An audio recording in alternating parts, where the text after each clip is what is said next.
This is a song called Plush.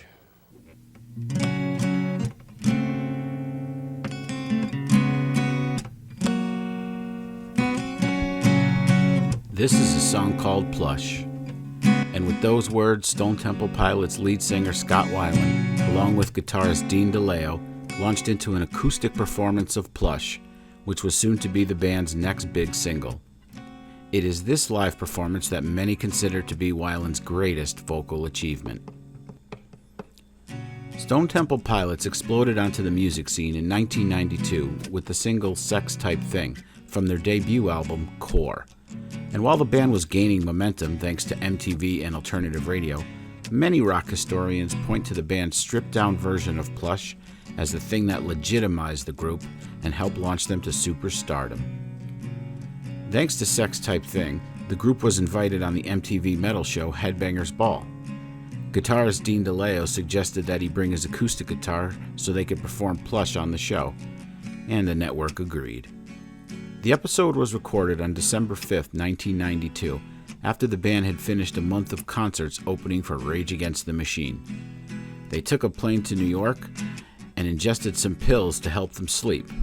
When they got to their hotel, DeLeo and Weiland both got sick, but they made it to the MTV studios for the 6 a.m. taping. As Weiland later would recall, we were as high as zombies. In this altered state, DeLeo and Weiland performed the song, delivering a far more relaxed and poignant version than is what's heard on the album.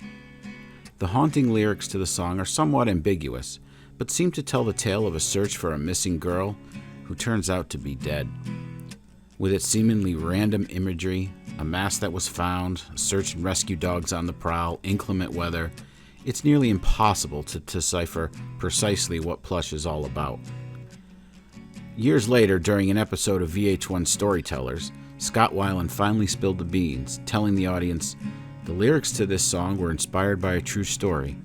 The Stone Temple Pilots frontman said a girl was kidnapped and then later found tragically murdered back in the early part of the 90s. So that gave me fuel to write the words to this song." Weiland goes on to say that the song is not necessarily about that, it's more of a metaphor for a lost, obsessive relationship. Regardless, with its seemingly deep subject matter, Weiland's vocals during the live performance on Headbanger's Ball perfectly capture the dark mood of the song, and audiences responded. This version turned out to be radio-friendly, and lots of stations started playing it. The version made it to number 39 on the U.S. Airplay chart on August 14, 1993, and it stirred a great deal of interest in the band. Prior to this performance, many rock fans dismissed STP as another run-of-the-mill grunge band and labeled Scott Weiland a clone of more popular grunge singers like Eddie Vedder and Lane Staley from Alice in Chains.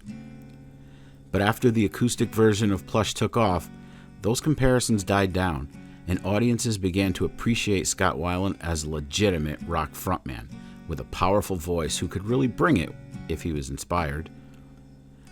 While the original electric version of Plush, which appeared on the band's debut album, is one of their biggest hits, it's evident that Stone Temple Pilots themselves hold the acoustic performance from Headbanger's Ball in high regard, going so far as to include it on their 2003 Greatest Hits album, Thank You. Due to copyright restrictions, I can't play the actual video here, but if you want to see and hear the actual performance from Headbanger's Ball, well, I provided the link in the description. Thanks for watching.